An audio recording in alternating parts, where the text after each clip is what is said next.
ট্রাইব্যুনালে আবু সাইদ হত্যা মামলার বিচার শুরু। রোকেয়া বিশ্ববিদ্যালয়ের সাবেক ভিসি সহ ২৬ আসামির বিরুদ্ধে গ্রেপ্তারি পরোয়ানা। সংখ্যানুপাতিক পদ্ধতিতে জাতীয় নির্বাচনের দাবি মানবে না বিএনপি। ফেব্রুয়ারির আগেই ফের নির্বাচনের দাবি শীর্ষ নেতাদের। বিতর্কিতরা প্রশাসনে থাকায় সুষ্ঠু নির্বাচন নিয়ে শঙ্কা বেশিরভাগ রাজনৈতিক দলের। ইসির ভোটের অভিজ্ঞতা না থাকায় আস্থার সংকট। স্বাভাবিক এনবিআরের কার্যক্রম আন্দোলনে ব্যবসায়ীদের অনেক ক্ষতি জানালেন অর্থ উপদেষ্টা। নিরপেক্ষভাবে কাজ করার আহ্বান।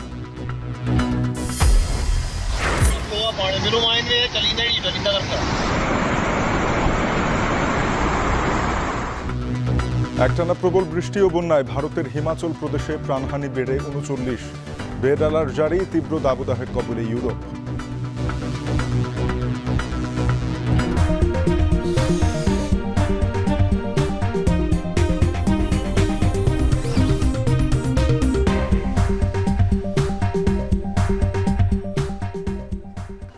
স্বাগত। এখন বিকেলে পুরো আয়োজনে আপনাদের সাথে থাকছি তানজিম শাফিন। জুলাইয়ের প্রথম শহীদ আবু সাইদ হত্যা মামলার বিচার শুরু করেছে আন্তর্জাতিক অপরাধ ট্রাইব্যুনাল। আসামি ৩০ জন, পলাতক ২৬ জনকে গ্রেপ্তারের নির্দেশ। মামলার পরবর্তী শুনানি ১০ জুলাই দিন ধার্য করা হয়েছে। এ নিয়ে ৩টি মামলার বিচার কাজ শুরু হলো। বিস্তারিত থাকছে জাহিদ হাসানের প্রতিবেদনে।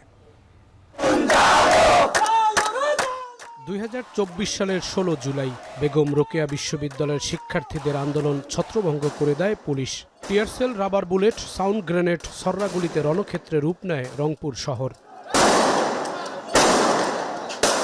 ওই দিন দুপুরে বেগম রোকেয়া বিশ্ববিদ্যালয়ের ইংরেজি বিভাগের শিক্ষার্থী আবু সাইদ ঢাকা রংপুর সড়কে অবস্থান নেন। ক্যাম্পাসের মূল ফটকের সামনে দুহাত প্রসারিত করে দাঁড়িয়ে যান আবু সাইদ। এ সময় পুলিশ খুব কাছ থেকে তাকে গুলি করে। পুলিশের গুলিতে লুটিয়ে পড়েন আবু সাইদ। তাকে উদ্ধার করে নিয়ে যায় তার সহযোদ্ধারা। রংপুরে আবু সাইদ জুলাই আগস্টের আন্দোলনে প্রথম শহীদ হন। এরপর ক্ষোভে ও প্রতিবাদে ফুঁসে ওঠে শিক্ষার্থীরা। ৫ আগস্ট শেখ হাসিনা সরকারের পতনের পর জুলাই আগস্টে সংঘটিত মানবতা বিরোধী অপরাধের অভিযোগের বিচার শুরু হয় আন্তর্জাতিক অপরাধ ট্রাইব্যুনালে। চলতি বছরের ১৩ই জানুয়ারি আবু সাইদের ভাই রমজান শেখ হাসিনাকে প্রধান আসামি করে ২৫ জনের বিরুদ্ধে একটি মামলা দায়ের করে। প্রায় ৬ মাস তদন্ত শেষে ৩০ জনকে আসামি করে প্রতিবেদন দেয় আন্তর্জাতিক অপরাধ ট্রাইব্যুনালের তদন্ত সংস্থা। সোমবার বিচারপতি নজরুল ইসলাম চৌধুরীর নেতৃত্বে ৩ সদস্যের ট্রাইব্যুনাল ২-এ তদন্ত প্রতিবেদন দাখিল করা হয়। শুনানিতে চিফ প্রসিকিউটর আবু সাইদের হত্যার ঘটনা তুলে ধরেন। তার শুনানিতে সকল হত্যাকাণ্ড মানবতা বিরোধী অপরাধের পেছনে শেখ হাসিনা সাবেক স্বরাষ্ট্রমন্ত্রী, সাবেক আইজিপিকে নির্দেশদাতা হিসাবে তুলে ধরেন। তবে আসামি হিসাবে ৩০ জনের মধ্যে তাদের রাখা হয়নি। পরে পলাতক ২৬ আসামিকে গ্রেফতারের নির্দেশ দিয়েছেন ট্রাইব্যুনাল। পরবর্তী শুনানি ১০ জুলাই। ৩০ জন আসামির বিরুদ্ধে অপরাধ আমলে গ্রহণ করেছেন ইন্টারন্যাশনাল ক্রাইমস ট্রাইব্যুনাল অ্যাক্টের ৩-এর ২ এবং ৩-এর ৪-এর ১, ২, ৩ এই ধারায় তাদের বিরুদ্ধে অপরাধ আমলে গ্রহণ করেছেন। আগামী ১০ই জুলাই পরবর্তী শুনানির জন্য দিন ধার্য করেছেন। ওই দিন যে ৪ জন আসামি গ্রেপ্তারকৃত আছে তাদেরকে গ্রেপ্তার দেখানো পূর্বক তাদেরকে উপস্থিত করানোর জন্য জেল অথরিটিকে নির্দেশ দিয়েছেন এবং বাকি যে ২৬ জন আসামি আছে তাদেরকে গ্রেপ্তার করে ওই তারিখে হাজির করার জন্য আইন শৃঙ্খলা রক্ষাকারী বাহিনীর প্রতি নির্দেশ দিয়েছেন। সেই দিন আসামিদের উপস্থিতির পরে বিচারের জন্য যে স্বাভাবিক কার্যক্রম সেটা গৃহীত হবে। যদি সকল আসামি গ্রেপ্তার করা না যায় তাহলে পলাতক আসামিদের ব্যাপারে স্টেট ডিফেন্স লয়ার নিয়োগ করার জন্য আদালত আদেশ দিতে পারেন এবং তার মাধ্যমেই আনুষ্ঠানিক বিচারের যাত্রা শুরু হয়ে যাবে। গ্রেফতারকৃত ৪ জনকে এই মামলায় গ্রেফতার দেখানো হয়েছে। চিফ প্রসিকিউটর জানান, ট্রাইব্যুনালের বিচার কাজ চলবে তার নিজস্ব গতিতে। যে আন্তর্জাতিক অপরাধ ট্রাইব্যুনালের তদন্ত সংস্থা এবং প্রসিকিউশন দিনরাত আপ্রাণ চেষ্টা করে যাচ্ছেন এই বিচার, যেটা জাতির একটা বড় প্রায়োরিটি এবং ভবিষ্যতে এই অপরাধের রিকারেন্স ঠেকানোর জন্য রাষ্ট্রকে যে জায়গায় যেতে হবে সেই জায়গাটা নির্ধারণ করার ব্যাপারে আমরা দিনরাত কাজ করছি। ইনশাআল্লাহ ক্রমান্বয়ে সবগুলো মামলার তদন্ত রিপোর্ট পাওয়া যাবে এবং বিচার প্রক্রিয়া তার নির্দিষ্ট গতিতেই এগিয়ে যাবে। আবু সাইদের মামলা সহ এ পর্যন্ত ৩টি মামলার আনুষ্ঠানিক অভিযোগপত্র দাখিল করা হলো। ট্রাইব্যুনাল ২-এ প্রথম মামলার বিচার কাজ শুরু হলো। জাহিদ হাসান, এখন ঢাকা। বৈষম্যবিরোধী আন্দোলনে ধানমন্ডি থানার শিশু মোতালেব হত্যা মামলায় শাহে আলম মুরাদ ১ দিন ও শেরেবাংলা নগর থানার মামলায় সাবেক এমপি সাবিনা আক্তার তুহিনকে ২ দিনের রিমান্ড মঞ্জুর করেছেন আদালত। এছাড়া ধানমন্ডি কোতোয়ালি যাত্রাবাড়ি থানার মামলায় সাবেক স্বরাষ্ট্র সচিব জাহাঙ্গীর আলম, সাবেক সংসদ সদস্য মমতাজ বেগম এবং নোয়াখালীর সাবেক পুলিশ সুপার আসাদুজ্জামানকে গ্রেপ্তার দেখানো হয়েছে। সোমবার সকালে তাদের প্রত্যেককে ঢাকা মহানগর মেট্রোপলিটন ম্যাজিস্ট্রেট আদালতে হাজির করা হয়। পরে রাষ্ট্র ও আসামি পক্ষের আইনজীবীদের শুনানি শেষে তাদের এই আদেশ দেন আদালত।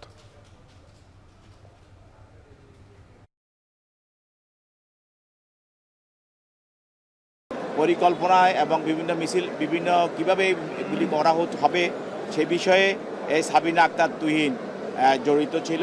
তদন্তে তার নামটা বেরিয়ে আসে, তার জন্য তাকে এই মামলা গ্রেপ্তার দেখানো হয় এবং তার বিরুদ্ধে আরও জিজ্ঞাসাবাদ করার জন্য পুলিশ 7 দিনের রিমান্ড চায়। তার বিরুদ্ধে 48 ঘন্টা বাট 2 দিন রিমান্ড মঞ্জুর করা হয়। শাহ আলম মুরাদ যে এলাকায় আওয়ামী লীগ এবং যুবলীগের রাজত্ব কায়েম করেছিল, 14 বছরের বাচ্চা একটি হত্যা মামলায় সে একজন এজাহার নামী আসামি, তার বিরুদ্ধে 5 দিন রিমান্ড প্রার্থনা করা হয়। বিজ্ঞ আদালত 24 ঘন্টা মানে 1 দিন রিমান্ড মঞ্জুর করেন।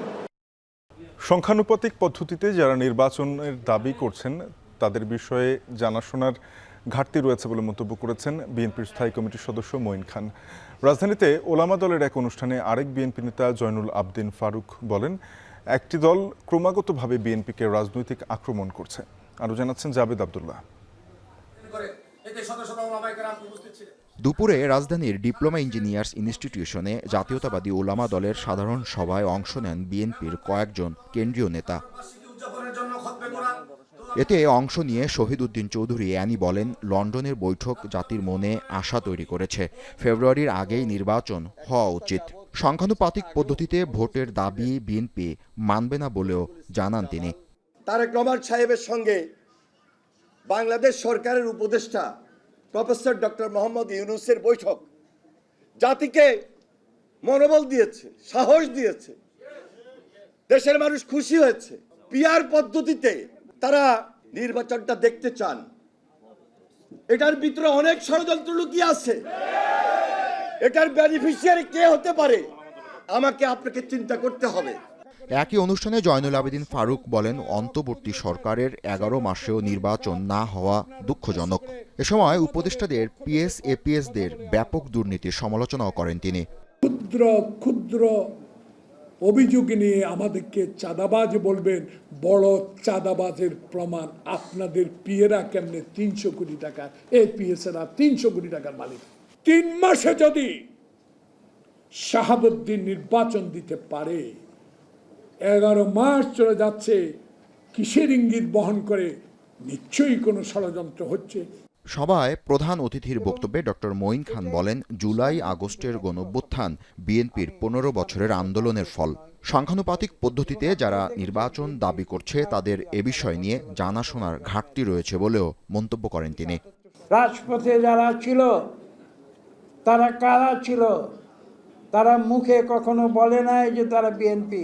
তারা পরিচয় দিয়েছিল তারা সাধারণ ছাত্র। কিন্তু সেই ছাত্র সমাজের আমি বিনীতভাবে বলবো, তার শতকরা 80 থেকে 90% ছাত্র জনতা বিএনপির প্রতিনিধি। আমি এই কথা স্পষ্ট ভাষায় বলে দিতে চাই যে বাংলাদেশ কারো একক সম্পত্তি নয়। বিচার আর সংস্কারের আড়ালে ভিন্ন উদ্দেশ্য থাকলে ফ্যাসিবাদীরা ফিরে আসবে বলেও সতর্ক করেন বিএনপির নেতারা। পিআরকে ইস্যু করে বাংলাদেশের মানুষের যে গণতন্ত্রের আকাঙ্ক্ষা, সেই গণতন্ত্রের আকাঙ্ক্ষাতে যদি কেউ দ্বন্দ্ব সৃষ্টি করে, আমি বলবো তারা বাংলাদেশের আদর্শে বিশ্বাস করে। জাবেদ আব্দুল্লাহ, এখন, ঢাকা। বিগত কয়েকটি জাতীয় নির্বাচন পরিচালনায় বিতর্কিতরা প্রশাসনে এখনও বহাল। তারা থাকলে সুষ্ঠু নির্বাচন নিয়ে শঙ্কায় বেশিরভাগ রাজনৈতিক দল। সেই সাথে বর্তমান কমিশনের নির্বাচন পরিচালনার অভিজ্ঞতা না থাকায় ভরসা করতে পারছেন না কয়েকটি দল। এদিকে নির্বাচন ব্যবস্থা নিয়ে ঐকমত্যে পৌঁছানো নিয়েও শঙ্কা রয়েছে। বিস্তারিত থাকছে মিয়া আমিরুলের প্রতিবেদনে। নির্বাচন ব্যবস্থা নিয়েই এখনও ঐকমত্যে পৌঁছতে পারেনি রাজনৈতিক দলগুলো। একই সাথে আগামী জাতীয় সংসদ নির্বাচনের আলাপ যখন 2026-এর এপ্রিল থেকে ফেব্রুয়ারিতে, তখন ইসির সামনে রয়েছে নানা চ্যালেঞ্জ। আমরা কারো হুকুমে, কারো নির্দেশনায়, কারো পরিচালনায় আমরা কাজ করব না। AMM নাসিরউদ্দিন নেতৃত্বাধীন বর্তমান কমিশন দায়িত্ব নেওয়ার পর থেকেই গত 7 মাসে দেশের ইতিহাসের সেরা নির্বাচন আয়োজনের প্রতিশ্রুতি দিয়ে আসছে। তবে সম্প্রতি সাবেক প্রধান নির্বাচন কমিশনাররা যখন আদালতের কাঠগড়ায়, তখন পুরাতন কাঠামোতে ঘটিত বর্তমান নির্বাচন কমিশনের কার্যক্রম নিয়ে রয়েছে নানা মত। এমন প্রেক্ষাপটে বর্তমান নির্বাচন কমিশনের উপর কতটা আস্থা রয়েছে রাজনৈতিক দলগুলোর? বিএনপি আস্থার কথা জানালেও মাঝামাঝি অবস্থানে রয়েছে জামায়াত ইসলামী, আর ভরসা করতে পারছে না এনসিপি। যে আইনের মাধ্যমে যে কমিশন গঠন করা হয়েছে সেটা নিরপেক্ষ হয়নি। নির্বাচন কমিশন তাদের কার্যক্রমের মাধ্যমে দেশ এবং জাতির কাছে যে অঙ্গীকার প্রতিশ্রুতি দিয়েছে সেটাকেও বাস্তবায়ন করে, এটা এখন দেখার বিষয়। বর্তমান নির্বাচন কমিশনের উপর আমাদের আস্থা আছে।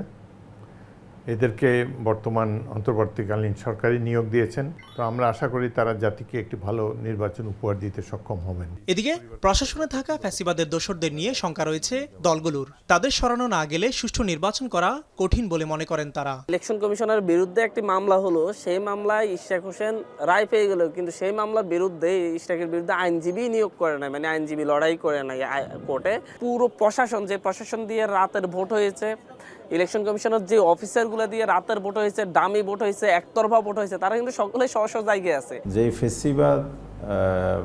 ফেসিবাদী শাসন ব্যবস্থা বাংলাদেশটাকে এমন একটা পর্যায়ে নিয়ে গিয়েছিল, একটা অন্ধকারের দিকে ঠেলে দিয়েছিল।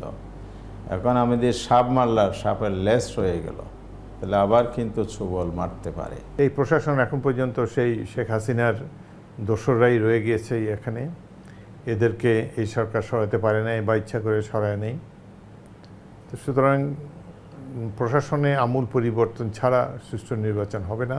এমন প্রেক্ষাপটে নির্বাচন কমিশনের সচেতনতা বেশি জরুরি বলে মনে করেন ঐকমত্য কমিশনের সদস্য বদিউল আলম মজুমদার। জানান, নির্বাচন ব্যবস্থা সংস্কার সহ প্রশাসনের গতি আনতে আগে সীমিত পরিসরে স্থানীয় নির্বাচন করা যেতে পারে। আগামী দিনে নির্বাচন কমিশনের জন্য চ্যালেঞ্জ হবে আস্থা অর্জন করা।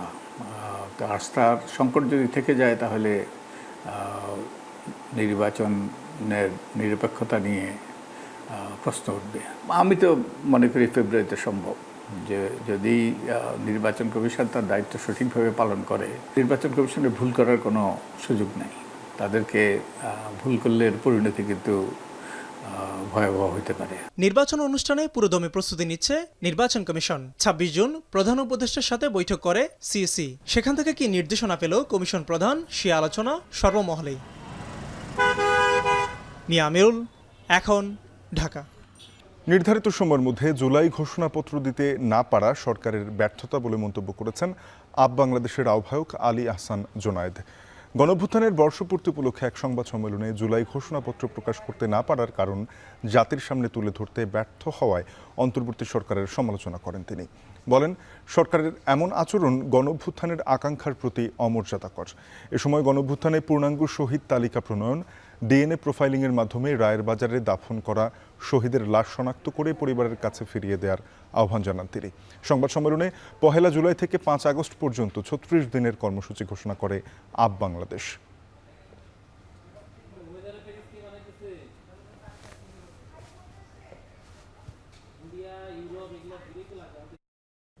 পহেলা জুলাই থেকে 36 জুলাই পর্যন্ত দেশব্যাপী গণসংযোগ চলবে। 4 জুলাই বরিশাল বিভাগীয় গণসংযোগ, 5 জুলাই রংপুর বিভাগীয় গণসংযোগ, 11 জুলাই চট্টগ্রাম বিভাগীয় গণসংযোগ, 12 জুলাই সিলেট বিভাগীয় গণসংযোগ, 15 জুলাই নারী শিক্ষার্থীদের প্রতিরোধ স্মরণ।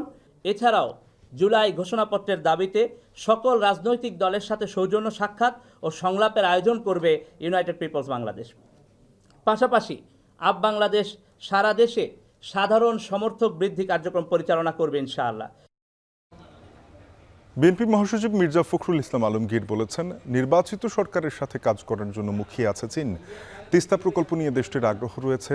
সম্প্রতি চীন সফর শেষে গুলশানের সংবাদ সম্মেলনে তিনি আরও জানান, রোহিঙ্গা প্রত্যাবাসন ও ঋণ পরিশোধের সময়সীমা বাড়ানোর বিষয়ে চীনের সহযোগিতা অব্যাহত থাকবে। আমরা মায়ানমারের রাখাইন রাজ্যের রোহিঙ্গা নাগরিকদের নিরাপত্তে স্বেচ্ছা সম্মানজনক প্রত্যাবর্তনের ব্যাপারে চীনের অধিকতর এবং কার্যকর ভূমিকা রাখার আহ্বান জানিয়েছি। আমাদের পক্ষ থেকে পারস্পরিক মর্যাদা সমুন্নত রেখে উন্নয়ন ও সমৃদ্ধির ভাবনায় এমন সহযোগিতা আহ্বান জানিয়েছি যেখানে জনগণ ও জনকল্যাণের অগ্রাধিকার যেন থাকে সর্বোচ্চ স্থানে। টানা আন্দোলনের পর সচল হলো জাতীয় রাজস্ব বোর্ডের সকল কার্যক্রম। শাটডাউন প্রত্যাহার করে কাজে যোগ দিয়েছেন কর্মকর্তা কর্মচারীরা। সব ভুলে সবাইকে কাজে মনোযোগ দেওয়ার আহ্বান জানিয়েছেন এনবিআর চেয়ারম্যান। ধারণা করা হচ্ছে আন্দোলনের রাজস্ব খাতে ক্ষতি হয়েছে প্রায় 18 থেকে 20 হাজার কোটি টাকা। মশিউর রনিকের প্রতিবেদন। 12 মে থেকে এনবিআরের বিভাজন ও সংস্কার প্রশ্নে টানা আন্দোলনের ডাক দেয় প্রতিষ্ঠানের কর্মকর্তা কর্মচারীরা। এর ধারাবাহিকতায় রোববারও শাটডাউন ও মার্চ টু এনবিআর কর্মসূচিতে অংশ নেয় তারা। এরপর রোববার রাতে ব্যবসায়ী সংগঠনগুলোর মধ্যস্থতায় সমঝোতার ঘোষণা আসে। এনবিআরের সব কার্যক্রম সচল রাখতে শাটডাউন প্রত্যাহার করে আন্দোলনকারীরা। এরই ধারাবাহিকতায় সোমবার সকাল 9টার দিকে কাজে যোগ দেন কর্মচারী-কর্মকর্তারা। দীর্ঘ অপেক্ষার পর এনবিআরের স্বাভাবিক কার্যক্রম শুরু হয়। দেশের স্বার্থ যেখানে জড়িত সেখানে একটু আমাদের মধ্যেও তো হীনমন্যতা কাজ করেছে যে আসলে কি হয় না হয়। তবে আসলে আমরা তো এত উপরের কোনো কর্মকর্তা না, আমরা যে লেভেলে আছি সেই লেভেল থেকে চিন্তা করি যে একটা কামনা করতাম যেটা দেশের জন্য ভালো, দেশের জন্য ভালো, সেটাই যেন হয়। এই সময় কাজে মন দেওয়ার আহ্বান জানান জাতীয় রাজস্ব বোর্ডের চেয়ারম্যান। তিনি বলেন, কর্মকর্তাদের আগের সবকিছু ভুলে কাজে মনোযোগী হতে হবে। আজকে আমাদের সারা দেশের সবগুলো দপ্তর সংস্থাই সকাল থেকেই কাজ করছে, সম্পূর্ণ উপস্থিতি আছে। আমাদের যে কর্ম তৎপরতা যথারীতি আগে যেভাবে ছিল সেভাবে চলবে। আমি আমাদের রেভিনিউ অফিসারদেরকে বলবো, যা কিছু হয়েছে এগুলো সব কিছু ভুলে গিয়ে আমাদের রাষ্ট্রীয় স্বার্থে, দেশের স্বার্থে আমরা সকল কাজ করব এবং আমাদের যে কাজগুলো আছে সেগুলোকে আমরা এগিয়ে নিয়ে যাব। চলমান অচলাবস্থার অবসানে সোমবার থেকে আবারও হলো সচল এনবিআর। তবে কয়েকদিনের আন্দোলনে রাজস্ব খাতে ক্ষতি হয়েছে প্রায় 18 থেকে 20 হাজার কোটি টাকা। মশিউর রনিক, এখন, ঢাকা। শাটডাউন কর্মসূচি প্রত্যাহারের পর কাজে ফিরেছেন কাস্টমস ও শুল্ক স্টেশন কর্মকর্তা কর্মচারীরা। এতে আবারও সচল হয়েছে আমদানি রপ্তানি কার্যক্রম। তবে শুল্কায়ন কার্যক্রম শুরু হলেও বন্দরে আটকে থাকা পণ্য খালাসে বেড়েছে ডেলিভারি চাপ। সঠিক সময়ে পণ্য খালাস নিয়ে দুশ্চিন্তায় রয়েছেন ব্যবসায়ীরা। এ সময় আরোপিত 4 গুণ জরিমানা প্রত্যাহারের দাবিও জানান তারা। সহকর্মীদের পাঠানো তথ্য ছবিতে দেখুন প্রতিবেদন। সব কর্মসূচি প্রত্যাহারের পর কাজে ফিরেছেন কাস্টমস ও শুল্কায়ন স্টেশন কর্মকর্তারা। এতে আবারও সচল হয়েছে আমদানি রপ্তানি কার্যক্রম। তবে পণ্য জটের কারণে দুর্ভোগ কমেনি ব্যবসায়ীদের। সোমবার সকাল থেকে চট্টগ্রাম কাস্টমস হাউসে আসেন কর্মকর্তা কর্মচারীরা। এতে শুল্কায়ন কার্যক্রম শুরু হলেও বন্দরে আটকে থাকা পণ্য খালাসে বেড়েছে ডেলিভারি চাপ। এতে নির্ধারিত সময়ে পণ্য খালাস নিয়ে দুশ্চিন্তায় ব্যবসায়ীরা। সেবাগ্রহীতারা বলছেন, বন্দর থেকে যথাসময়ে পণ্য খালাস করতে না পারায় আমদানিকারকদের বিপুল পরিমাণ পোর্ট ও শিপিং ড্যামারেজ দিতে হবে। তাই সংশ্লিষ্টদের কর্মঘণ্টা বাড়ানোর আহ্বান তাদের। সেই সঙ্গে আরোপিত 4 গুণ জরিমানা প্রত্যাহারের দাবি জানান তারা। কাস্টমস ক্লিয়ারেন্স না থাকায় অনেক রপ্তানি পণ্য যথাসময়ে শিপমেন্ট হয়নি। আমরা চাই না যাতে এরকম আর কোনো বন্ধ না থাকে, সামনের জন্য আর কোথায় বন্ধ, এবং অফিস আওয়ারকে একটু বাড়ায় নিলে আমাদের জন্য ভালো। এই 2 দিনে আমাদের অনেক ক্ষতি হয়েছে, আমাদের অনেকগুলো ডকুমেন্ট এসে অফিসে জমা হয়েছে, সেগুলো আমরা এই 2 দিনে কোনো কাজকর্ম করতে পারি না। এখানে যদি এভাবে আপনার দীর্ঘক্ষণ বন্ধ থাকে সরকারি বিভিন্ন সমস্যার কারণে, এটা তো আসলে অনাকাঙ্ক্ষিত। এখানে যে কয়েকদিন কলম বিরতি ছিল এবং যে কয়েকদিন শাটডাউন ছিল, এর সব ক্ষতির বোঝা বহন করবে ভোক্তা। আজকে চট্টগ্রাম বন্দরে এমনি 4 গুণ অতিরিক্ত পোর্ট চার্জ আমাদেরকে দিতে হচ্ছে। এরপরে আবার শাটডাউন, এর মধ্যে ওভারঅল যতগুলো পোর্ট চার্জ বৃদ্ধি পেয়েছে, যেভাবে সবাই ক্ষতিগ্রস্ত হবে, এটা যদি সরকার বিবেচনা করে যে শাটডাউন এবং কলম বিরতির কারণে ব্যবসায়ীরা কেন অতিরিক্ত ক্ষতিগ্রস্তের সম্মুখীন হবে। শাটডাউন কর্মসূচি প্রত্যাহারে দিনাজপুরের হিলি স্থলবন্দরে স্বাভাবিক হয়েছে আমদানিকৃত পণ্য খালাস কার্যক্রম। সকাল থেকেই পণ্য খালাস কার্যক্রম শুরু হওয়ায় কমতে শুরু করে পণ্য জট। এতে খুশি ব্যবসায়ী ও শ্রমিকরা। আজকে সকাল 10টা থেকে আমাদের কার্যক্রম শুরু হয়েছে। আমরা যথাসাধ্য চেষ্টা করছি দ্রুত গতিতে মাল ছাড়ানোর জন্য। সেই হিসাবে আজকে থেকে আমাদের অফিসে আমদানি রপ্তানি কার্যক্রম চলমান আছে। গেল 2 দিনের শাটডাউনে চাঁপাইনবাবগঞ্জের সোনা মসজিদ স্থলবন্দরে রাজস্ব ঘাটতি হয়েছে প্রায় 600 কোটি টাকার। ভারতের মহদীপুর স্থলবন্দর দিয়ে এখনও বাংলাদেশে প্রবেশের অপেক্ষায় পণ্যবাহী 700 ট্রাক। ভারত থেকে গাড়িও আসেনি, আমরাও পণ্য খালাস নিতে কেউ আসেনি, ডেলিভারি দিতে পারিনি। তো সেটা আজকে যেহেতু সকাল থেকেই শুরু করেছে, আমরা চাইবো যে গত 2 দিনের যে ব্যাকলগ ছিল সেগুলো কাটিয়ে উঠে পুরো রাজস্বটাই আমরা আদায় করতে। এদিকে গতি ফিরেছে যশোরের বেনাপোল কাস্টমস ও স্থলবন্দরে। রাজস্ব আদায় ও পণ্য জট নিরসনে ব্যস্ত সময় পার করছেন কাস্টমস কর্মকর্তা কর্মচারীরা। এছাড়া 2 দিন আটকে থাকার পর দুপুরে পঞ্চগড়ের বাংলাবান্ধা স্থলবন্দর থেকে ভুটানের উদ্দেশ্যে ছেড়ে গেছে পাথরবাহী 151টি ট্রাক। আর দুপুর পর্যন্ত ব্রাহ্মণবাড়িয়ার আখাউড়া স্থলবন্দর দিয়ে 66 টন আটা ময়দা ও 9 টন হিমায়িত মাছ রপ্তানি হয়েছে বলে জানান সংশ্লিষ্টরা। তামজিদ মির্জা, এখন। নির্ভয় ও নিরপেক্ষভাবে এনবিআর কর্মকর্তা কর্মচারীদের কাজ করার আহ্বান জানিয়েছেন অর্থ উপদেষ্টা ডক্টর সালেউদ্দিন আহমেদ। বিকেলে সচিবালয়ে সাংবাদিকদের এক প্রশ্নের জবাবে তিনি জানান, এই আন্দোলনে ব্যবসায়ীদের অনেক ক্ষতি হয়েছে। জাতীয় স্বার্থে একদম বন্ধ করে দেয় একটা সার্ভিস, এটা কোনো যুক্তিটা গ্রহণযোগ্য। হ্যাঁ, আমাদের সাথে তাদের মতামত থাকতে পারে, আমি বহু আগে বলেছি, কিন্তু পোর্ট বন্ধ করে দেবে, এটা তো প্রাইভেট প্রপার্টি না। আমার ফ্যাক্টরি, বিস্কিটের ফ্যাক্টরি বন্ধ করে দিলাম হয়, এবং কোনো পক্ষপাত হিসেবে এটা ছাড়া যদি কাজ করে তাদের কারো অসুবিধা হওয়ার কথা না। কুমিল্লার মুরাদনগরে ধর্ষণের ঘটনায় গ্রেপ্তার আসামি ফজর আলী পুলিশ হেফাজতে চিকিৎসা নিচ্ছেন। চিকিৎসকের ছাড়পত্র পেলেই তাকে আদালতে তোলা হবে। এছাড়া ধর্ষণের ভিডিও ধারণ করে সামাজিক যোগাযোগ মাধ্যমে ছড়িয়ে দেওয়ার অভিযোগে পর্নোগ্রাফি আইনে 4 আসামিকে আদালতের মাধ্যমে জেল হাজতে পাঠানো হয়েছে। গতকাল সন্ধ্যায় সুমন, রমজান, আরিফ ও অনিককে জেল হাজতে পাঠানো হয়।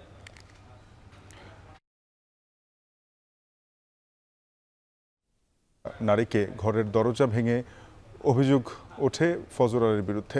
এই ঘটনায় ভিডিও করে সামাজিক যোগাযোগ মাধ্যমে ছড়িয়ে দেয় দেশ জুড়ে সৃষ্টি হয় চাঞ্চল্যের। পরে এই ঘটনার মূল অভিযুক্ত ফজর আলীকে ঢাকার সায়দাবাদ থেকে এবং বাকি 4 জনকে কুমিল্লার বিভিন্ন স্থানে অভিযান চালিয়ে গ্রেপ্তার করে পুলিশ। চট্টগ্রাম থেকে ঢাকায় পাইপলাইনে জ্বালানি তেল সরবরাহ প্রকল্পের চূড়ান্ত পরীক্ষা শেষ পর্যায়ে। সফল হলে জুলাইয়ে বাণিজ্যিকভাবে সরবরাহ শুরু হবে বিপিসির তেল। এর মাধ্যমে স্বয়ংক্রিয়ভাবে জ্বালানি তেল সরবরাহের নতুন যুগে প্রবেশ করবে প্রতিষ্ঠানটি। সংশ্লিষ্টরা বলছেন, জ্বালানি তেলের অপচয় ও চুরি রোধের পাশাপাশি এতে বছরে সাশ্রয় হবে 250 কোটি টাকা। আরও জানাচ্ছেন হাজেরা শিউলি। দেশে বছরে জ্বালানি তেলের চাহিদা প্রায় 65 লাখ মেট্রিক টন। 3টি বিপণন কোম্পানির আমদানি করা এই জ্বালানি তেলের 90%ই পরিবহন করা হয় নৌপথে। এটি ব্যয়বহুল ও সময় সাপেক্ষ। সেই সঙ্গে 180টি ওয়েল ট্যাঙ্কারের মাধ্যমে 50টি ডিপোতে জ্বালানি সরবরাহ করাও একটি বড় চ্যালেঞ্জ। এতে বছরে বাংলাদেশ পেট্রোলিয়াম কর্পোরেশন বিপিসির ব্যয় হয় প্রায় 400 কোটি টাকা। এছাড়া ট্যাঙ্কার থেকে জ্বালানি তেল নিঃসরণে দূষিত হয় নদী। সব মিলিয়ে সাশ্রয়ী ব্যয়ে দ্রুত জ্বালানি পরিবহনে 2018 সালে চট্টগ্রাম থেকে ঢাকায় পাইপলাইনে এই তেল পরিবহনের প্রকল্প নেয় বিপিসি। নানা জটিলতা ও প্রতিকূলতা পেরিয়ে গেল মার্চে শেষ হয় 250 কিলোমিটার দৈর্ঘ্যের পাইপলাইন ও স্টোরেজ ট্যাঙ্ক সহ অন্যান্য অবকাঠামো নির্মাণের কাজ। ওই মাসেই বাণিজ্যিকভাবে পাইপলাইনে জ্বালানি সরবরাহের কথা থাকলেও টেলিকমিউনিকেশন ও অটোমেশনের কাজ শেষ না হওয়ায় সম্ভব হয়নি। এখন আমাদেরকে বুঝিয়ে দেওয়ার প্রক্রিয়া চলছে। 250 কিলোমিটার একটা পাইপলাইন, এই পাইপলাইনটা বুঝিয়ে দেওয়ার কাজ, এবং এটা কিন্তু অটোমেশন সব, স্কাডা, পিএলসি, টেলিকমিউনিকেশন সিস্টেম, রজব, মেলাগুলো ভাল বড় বড়, এগুলো সব কিছু বুঝিয়ে দেওয়ার জন্য একটু সময় লাগছে। গত 22 জুন রোববার থেকে শুরু হয়েছে চূড়ান্ত ট্রায়াল। চট্টগ্রামের পতেঙ্গায় পদ্মা ওয়েলের ডেসপাস টার্মিনাল এবং পদ্মা, মেঘনা ও যমুনা এই 3টি তেল বিপণন কোম্পানির স্টোরেজ ট্যাঙ্কার থেকে নারায়ণগঞ্জের গোদনাইল ও ফতুল্লায় অবস্থিত ডিপোতে পাইপলাইনে জ্বালানি তেল পাঠানো হচ্ছে। এর মধ্যে 7 দিনে পাঠানো হয়েছে প্রায় 2.5 কোটি লিটার ডিজেল। বুধবার পর্যন্ত চলবে এই কার্যক্রম। সবকিছু ঠিক থাকলে জুলাই থেকেই বাণিজ্যিকভাবে পাইপলাইনে জ্বালানি তেল সরবরাহ করা হবে বলে প্রত্যাশা বিপিসি চেয়ারম্যানের। এতে জাহাজে করে জ্বালানি তেল পরিবহনের ঝামেলামুক্ত হবে বিপিসি। প্রতিদিন এরকম কত জাহাজে করে করে তেল নিয়ে নিয়ে আমাদেরকে গোদলাইনে যেতে হতো, এটা নিয়ে অনেক সংবাদ হতো। এই জিনিসটা আর বাংলাদেশের ইতিহাসে থাকবে না, বিপিসির ইতিহাসে থাকবে না। এটা অটোমেশন, এখান থেকে তেল ঢুকবে, ওখানে বেরিয়ে যাবে। বর্তমানে নদী পথে ওয়েল ট্যাঙ্কারের মাধ্যমে জ্বালানি সরবরাহের সময় লাগে 24 ঘন্টা, পাইপলাইনে পাঠাতে লাগবে মাত্র 4 ঘন্টা। অত্যাধুনিক প্রযুক্তি নির্ভর হওয়ায় পাইপলাইন থেকে জ্বালানি তেল চুরির সুযোগ থাকবে না। সেই সঙ্গে কমবে জ্বালানি তেলের সিস্টেম লস ও পরিবেশ দূষণ। এটা আমাদের সুবিধা এবং লস কম হবে, পরিবেশ বান্ধবভাবে আমরা তেল পরিবহন করতে পারবো। পরিবহন করতে আমাদের এস্টিমেটেড ব্যয় হবে 90 কোটি টাকা, আর আমাদের সাশ্রয় হবে 326 কোটি টাকা। সুতরাং আমাদের প্রায়, এখন তো রেট আরও বাড়ছে, সুতরাং আমরা প্রায় 250 কোটি টাকা আমরা বছরে সাশ্রয় করতে পারবো। 27 লাখ মেট্রিক টন জ্বালানি তেল সরবরাহের সক্ষমতার প্রকল্পটি বাস্তবায়নে ব্যয় হয়েছে প্রায় 3,700 কোটি টাকা।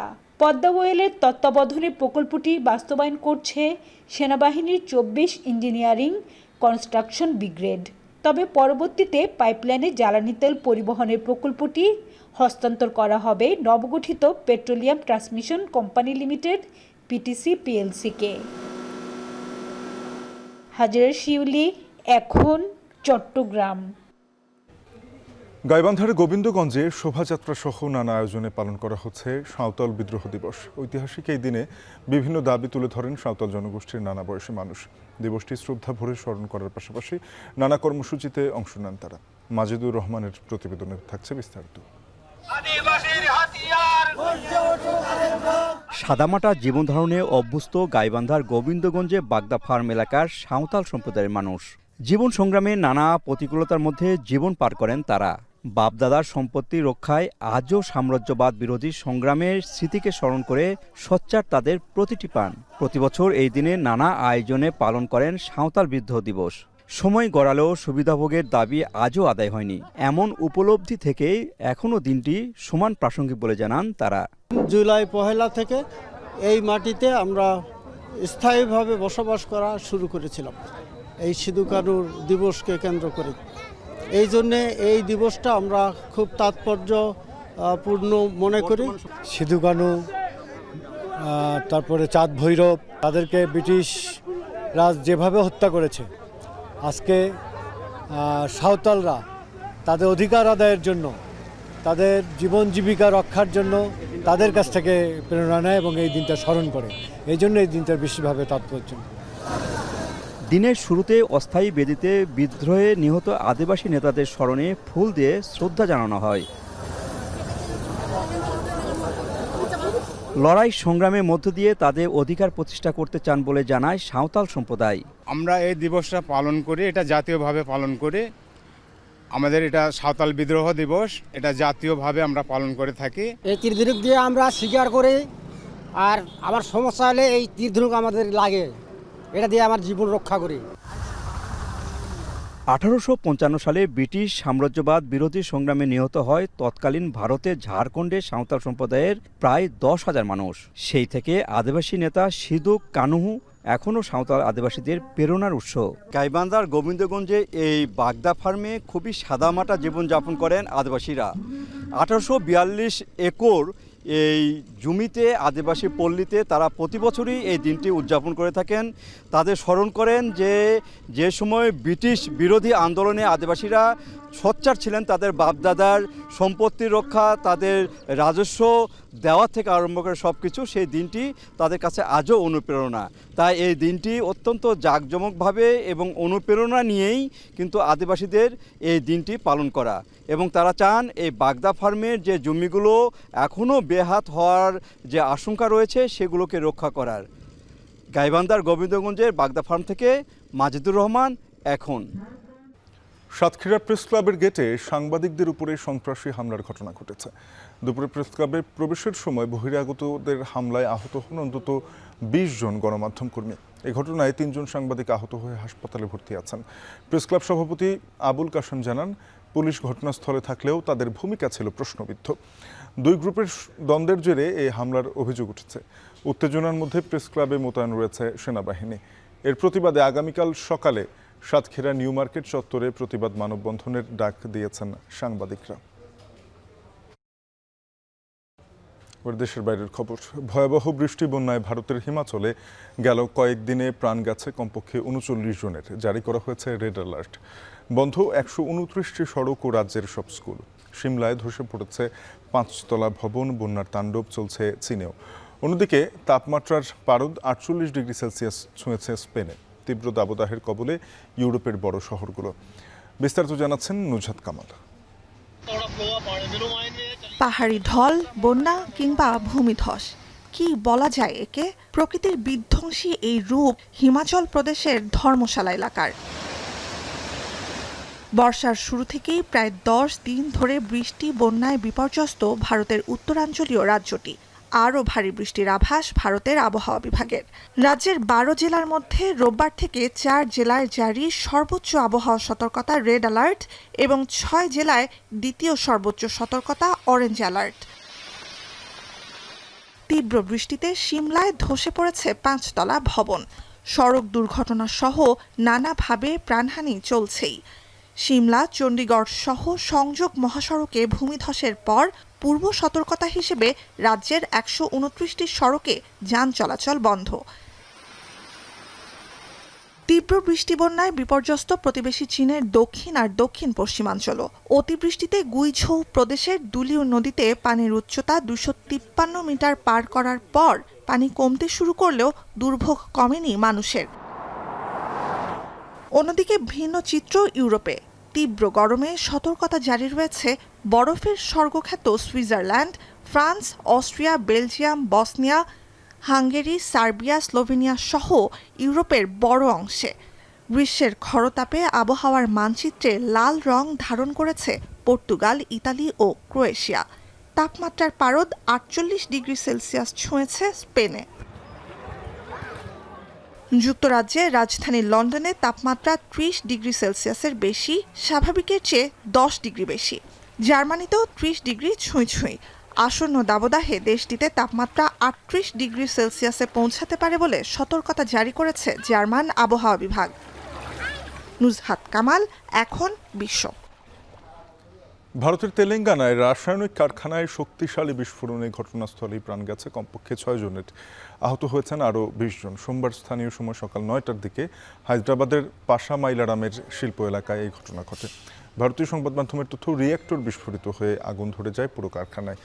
ধসে পড়ে কারখানার উৎপাদন ইউনিট। ঘটনাস্থলে দ্রুত ছুটে যায় ফায়ার সার্ভিস। ১১টি ফায়ার ইঞ্জিন দিয়ে আগুন নেভানোর চেষ্টা চলে। পুলিশ ও ফায়ার সার্ভিসের পাশাপাশি জরুরি সেবা কর্মকর্তারাও ঘটনাস্থলে উদ্ধার কাজে নিযুক্ত হন। অ্যাম্বুলেন্সে করে হতাহতদের দ্রুত নিয়ে যাওয়া হয় নিকটস্থ সরকারি ও বেসরকারি হাসপাতালে। আহতদের মধ্যে অনেকেই আশঙ্কাজনক অবস্থায় আছেন। হতাহত কর্মীরা ওড়িশা, উত্তরপ্রদেশ সহ বিভিন্ন রাজ্যের বাসিন্দা। এ ঘটনায় আতঙ্কিত হয়ে রাসায়নিক ইউনিট ও সংলগ্ন অন্যান্য কারখানা ছেড়ে বেরিয়ে যান কর্মীরা। খেলার প্রসঙ্গ, মিরপুরের শেরেবাংলা স্টেডিয়ামে বিসিবি ভবনে নতুন সভাপতি আমিনুল ইসলাম বুলবুল নেতৃত্বাধীন বিসিবির তৃতীয় বোর্ড সভা অনুষ্ঠিত হবে আজ। সেখানে আছেন সহকর্মী নোমান আবদুল্লাহ, যুক্ত হব তার সাথে। নোমান, আজকের বোর্ড সভায় আলোচনার বিষয়ে কি কি থাকতে পারে, কোনো গুরুত্বপূর্ণ সিদ্ধান্ত আসতে পারে কিনা জানাবেন? শাফিন, আজকে অনেকগুলো এজেন্ডা আসলে আমিনুল ইসলাম বুলবুলের নেতৃত্বাধীন যে এখন যে কমিটিটা আছে, এই কমিটি আজকে এই মাসে তৃতীয় বোর্ড সভা করছে। অর্থাৎ গত মাসের ৩০ তারিখে হচ্ছে আমিনুল ইসলাম বুলবুল নতুন সভাপতির দায়িত্ব নেন। এরপর আজকে ৩০ তারিখ জুনের, এই এক মাসের মধ্যে তৃতীয় বোর্ড সভা এটি। আমরা এর আগে এত ঘন ঘন বোর্ড সভাও দেখিনি। আমিনুল ইসলাম বুলবুল এসেই জানিয়েছিলেন যে অল্প সময়ের জন্য যেহেতু তিনি এসেছেন, টি-20 ইনিংস তিনি খেলতে চান এবং সেটি আমরা তার সভার মাধ্যমে দেখতে পাচ্ছি। যদিও মাঠের ক্রিকেট কিংবা মাঠের বাইরে অন্যান্য ক্রিকেট নিয়ে যেসব আলাপ হচ্ছে, সেখানে আসলে তার প্রতিক্রিয়া খুব কম দেখা যাচ্ছে। তারপর আজকের মিটিংয়ে আমরা এখন পর্যন্ত যে কয়েকজন বোর্ড পরিচালকের সঙ্গে কথা বলেছি বা যাদের কাছ থেকে আমরা সবসময় খবর নিয়ে থাকি, তারা যেটি আমাদেরকে জানিয়েছেন যে আজকে প্রায় ৪০টির মতো এজেন্ডা আছে। ৪০টি বলতে আসলে ৩৬টির মতো এজেন্ডা আছে। সেই এজেন্ডাগুলোতে গুরুত্বপূর্ণ যেসব ইস্যুগুলো নিয়ে কথা হবে সেগুলো একটু আমি আপনাকে জানাতে চাই। এর মধ্যে ক্যাপ্টেন্সির ইস্যুটা আছে। আপনি জানেন যে কদিন আগেই শ্রীলঙ্কার বিপক্ষে টেস্ট সিরিজ শেষে হচ্ছে বাংলাদেশের যিনি টেস্ট অধিনায়ক ছিলেন নাজমুল হোসেন শান্ত, তিনি পদত্যাগ করেছেন। এরপর সেখানে তার পরিবর্তে তার স্থলাভিষিক্ত কে হবেন সেটি নিয়ে আলাপ হবে। তবে আমরা একটা বিষয় যেটি জানতে পেরেছি যে বোর্ড সভায় যেহেতু আজকে ক্রিকেট অপারেশনসের চেয়ারম্যান নাজমুল আবেদিন ফাহিম নেই, সেহেতু মাঠের ক্রিকেট বা ক্রিকেটারদের সংশ্লিষ্ট বিষয়গুলো নিয়ে আলাপ হওয়ার সম্ভাবনা খুবই কম। তিনি এই মুহূর্তে শ্রীলঙ্কায় দলের সঙ্গে, জাতীয় দলের সঙ্গে অবস্থান করছেন। সেই হিসেবে ক্যাপ্টেনের বিষয়টা নিয়ে আলোচনা হবে। নাজমুল হোসেন শান্ত কেন ক্যাপ্টেন্সি ছাড়লেন, বা যে হুট করে 2 মাসের ব্যবধানে 3 ফরম্যাটে 3 ক্যাপ্টেনকে নিয়ে আসা হলো, তাদের এই প্রেক্ষাপটটা এবং এতে করে কি প্রভাব পড়তে পারে সেসব নিয়ে আলোচনা হবে বোর্ড মিটিংয়ে। কিন্তু টেস্ট ক্যাপ্টেন আজকে হয়তো চূড়ান্ত হতে পারেন, সেটির ঘোষণা আজকে না আসার সম্ভাবনা আছে। এছাড়া আরও বেশ কয়েকটি গুরুত্বপূর্ণ ইস্যু আছে। বিপিএলের ইস্যুটা আছে, কারণ আগামী বিপিএল কবে অনুষ্ঠিত হতে পারে, সেখানে কটা ফ্র্যাঞ্চাইজি খেলবে, নতুন কোনো ফ্র্যাঞ্চাইজি আসবে কিনা, কবে নাগাদ সেটির ড্রাফট অনুষ্ঠিত হতে পারে, কবে নাগাদ বিপিএল শুরু হতে পারে, সেসব বিষয়গুলো নিয়েও আলোচনা হবে। দিনক্ষণ চূড়ান্ত করতে না পারলেও অন্তত এইসব বিষয়গুলো নিয়ে বা ফ্র্যাঞ্চাইজিগুলো নিয়ে আলাপগুলো আজকে হয়ে যাওয়ার কথা আছে। এছাড়াও পূর্বাচল স্টেডিয়াম আজকে আমরা সকালেই দেখেছি যে বিসিবি সভাপতি পূর্বাচল স্টেডিয়াম ভিজিট করতে গিয়েছিলেন, পরিদর্শনে গিয়েছিলেন। সেই স্টেডিয়ামের কাজ আপনি জানেন যে আগের কমিটি পরিবর্তনের পর অনেকদিন ধরেই সেই মাঠের অগ্রগতি আমরা জানতে পারছিলাম না। সেটির অগ্রগতি কি, বা সেখানে সেই স্টেডিয়ামের সংস্কার কাজ কতটুকু এগিয়েছে, সেটি কবে নাগাদ প্রস্তুত হতে পারে, এইসব বিষয় নিয়েও আলাপ হবে। বা এই স্টেডিয়ামের কাজ আবার কিভাবে শুরু করা যায়, সেসব বিষয়গুলো নিয়ে আজকে বোর্ড সভায় আলোচনা হবে। আরও একটা বিষয় গুরুত্বপূর্ণ আমার কাছে মনে হয়েছে, সেটি হচ্ছে যে কমিটিগুলো করা হয়েছে। ফারুক আহমেদ সবশেষ যিনি সভাপতি ছিলেন আমির ইসলাম বুলবুলের আগে, তিনি তিনি দায়িত্ব ছাড়ার কদিন আগেই হচ্ছে তিনি স্ট্যান্ডিং কমিটিগুলো যেগুলো আছে বিসিবির, সেই কমিটিগুলোতে তিনি কমিটিগুলো গঠন করেছিলেন। সেখানে যারা দায়িত্ব পেয়েছিলেন, সেই দায়িত্বপ্রাপ্ত যারা আছেন, তারা আজকে তাদের পারফরমেন্সের মূল্যায়ন করা হবে বলে আমরা জানতে পেরেছি বোর্ড সভায়। সেখানে হয়তোবা তারা কি কাজ করেছেন, যাদেরকে যে দায়িত্বগুলো দেওয়া হয়েছে। কারণ আপনি জানেন শাফিন যে 25 জন বোর্ড পরিচালকের 21টি স্ট্যান্ডিং কমিটি, সেখানে একজনকে একটি কমিটি দেওয়ার কথা থাকলেও যেহেতু এখন পরিবর্তিত প্রেক্ষাপটে এখন মাত্র 10 জন বোর্ড পরিচালক আছেন, সেক্ষেত্রে একজনকে 2-3টি কমিটির দায়িত্ব পালন করতে হচ্ছে। সেক্ষেত্রে তারা সেই দায়িত্বগুলো কতটুকু পালন করতে পারছেন, কার কমিটির কি হালচাল, সেই সব বিষয়গুলো নিয়েও কিন্তু আলাপ হবে। এছাড়াও ঘরোয়া ক্রিকেটে পারিশ্রমিক নিয়ে আলাপ হওয়ার কথা রয়েছে। আম্পায়ারদের উন্নয়ন নিয়ে কথা হবে। আম্পায়ারদের মান উন্নয়ন কীভাবে করা যায় সেসব নিয়ে আলাপ হবে। সব মিলিয়ে শাফিন 36টির মতো এজেন্ডা যেহেতু আছে, অনেকগুলো ইস্যুজ আছে। শেষ পর্যন্ত বোর্ড পরিচালকদের সভা শেষ হওয়ার পরে তারা যখন আমাদের গণমাধ্যমের মুখোমুখি হবেন, এবং সেখানেই আসলে বিস্তারিত জানা যাবে যে কি বিষয়ে তারা আজকে সিদ্ধান্তে উপনীত হতে পেরেছেন এবং কোন কোন বিষয়গুলো এখনও সিদ্ধান্তে আসা বাকি রয়েছে। শাফিন, বিসিবির বোর্ড সভা নিয়ে বিস্তারিত জানাতে যুক্ত হয়েছিলেন নোমান আব্দুল্লাহ। এবারে ফুটবল। ক্লাব বিশ্বকাপকে ফুটবল ইতিহাসের সবচেয়ে বাজে উদ্ভাবন বলেছেন সাবেক লিভারপুল কোচ ইউর্গেন ক্লপ। আর অতিরিক্ত খেলার ফলে খেলোয়াড়দের ক্লান্তি ও শারীরিক ধকল নিয়ে শঙ্কিত Man City coach Pep Guardiola. বিস্তারিত জুবাইর আহমেদের প্রতিবেদনে। চলছে ক্লাব বিশ্বকাপ, নানা তর্ক বিতর্কে মাঠের বাইরে সরগরম ফুটবল বিশ্ব। এরই মাঝে মন্তব্যের ঝড় কোচদের মাঝে। 7 থেকে বেড়ে ক্লাবের সংখ্যা এখন 32। ফিফা ক্লাব বিশ্বকাপের নতুন পরিধি নিয়ে ফুটবল ভক্তদের মাঝে আগ্রহের ঘাটতি ছিল না। লাতিন অঞ্চল কিংবা আফ্রিকা থেকে আসা ক্লাবগুলোর দিকে নজর ছিল আলাদাভাবে। মাঠে খেলা দিয়ে অবশ্য ব্রাজিলের ক্লাবগুলো ছাড়া আর কেউই সেভাবে চমক উপহার দিতে পারেনি। যুক্তরাষ্ট্রের আবহাওয়া যেমন খেলার উপযোগী ছিল না, তেমনি মৌসুম শেষ করে আসার পর খেলোয়াড়দের হাতেও ছিল না পর্যাপ্ত বিশ্রামের সময়, যার প্রভাব পড়েছে মাঠের পারফরম্যান্সে। সব বিবেচনা করেই দিন দুয়েক আগে লিভারপুলের সাবেক কোচ ইয়র্গেন ক্লপ বলেছিলেন, ক্লাব বিশ্বকাপ ফুটবলের ইতিহাসে সবচেয়ে বাজে উদ্ভাবন। এবার তাতে কিছুটা সায় দিলেন ম্যানচেস্টার সিটির কোচ পেপ গার্দিওলা। ক্লাব বিশ্বকাপে নিজেদের রাউন্ড অফ 16 ম্যাচের আগে স্প্যানিশ এই কোচ সরাসরি বললেন, এমন একটা টুর্নামেন্ট তার দলের সামনের মৌসুম পুরোপুরি ধ্বংস করে দিতে পারে। গার্দিওলা মনে করেন, গত মৌসুমের পারফরমেন্সের পর তার দল বিপর্যস্ত অবস্থায় আছে। এমন অবস্থায় 32 দলের এই প্রতিযোগিতা তার দলের মনোবল একেবারেই ভেঙে দিতে পারে। ক্লাব বিশ্বকাপ প্রসঙ্গে গার্দিওলা কিংবা ক্লপের মতোই মন্তব্য করেছিলেন ইংল্যান্ড জাতীয় দলের কোচ টমাস টুখেল। তার মতে লিভারপুল কিংবা আর্সেনালের মতো ক্লাবগুলো আগামী মৌসুমের শুরুতে বাড়তি সুবিধা পাবে তাদের বিশ্রামের কারণে। গার্দিওলা অবশ্য এই টুর্নামেন্টকে দেখছেন আগামী মৌসুমের ফরমেশন ঠিক করার মঞ্চ হিসেবে। গত মৌসুমের মলিনতা পেছনে ফেলে পরের বারের জন্য দলকে ঠিক করতেই কেবল বৈশ্বিক এই আসরকে পাখির চোখ করেছেন স্প্যানিশ এই কোচ। জুবায়ের আহমেদ, এখন। শেষ করবো এখন বিকেল, যাবার আগে শিরোনামগুলো জানাবো আরেকবার। ট্রাইব্যুনালে আবু সাইদ হত্যা মামলার বিচার শুরু। রোকেয়া বিশ্ববিদ্যালয়ের সাবেক ভিসি সহ 26 আসামির বিরুদ্ধে গ্রেপ্তারি পরোয়ানা। সংখ্যানুপাতিক পদ্ধতিতে জাতীয় নির্বাচনের দাবি মানবে না বিএনপি। ফেব্রুয়ারির আগেই ফের নির্বাচনের দাবি শীর্ষ নেতাদের। বিতর্কিতরা প্রশাসনে থাকায় সুষ্ঠু নির্বাচন নিয়ে শঙ্কা বেশিরভাগ রাজনৈতিক দলের। ইসির ভোটের অভিজ্ঞতা না থাকায় আস্থার সংকট।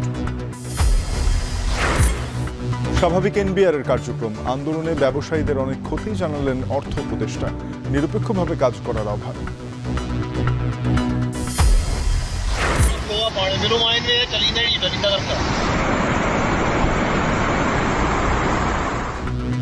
একটানা প্রবল বৃষ্টি ও বন্যায় ভারতের হিমাচল প্রদেশে প্রাণহানি বেড়ে 39। রেড অ্যালার্ট জারি। তীব্র দাবদাহের কবলে ইউরোপ।